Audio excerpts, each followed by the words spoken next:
Too many traders jump into the markets thinking indicators will save their strategy, but it's not the tool that fails.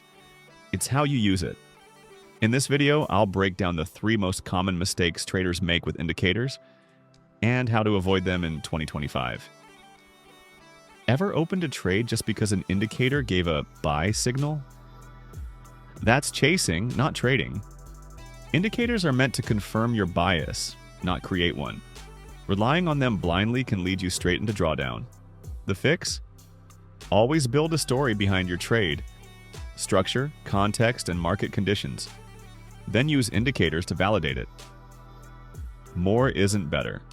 A crowded chart leads to analysis paralysis.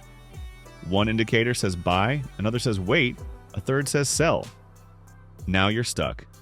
The goal is clarity, not confusion. Pick tools that serve a specific role in your strategy. Think, trend, levels, timing. That's it.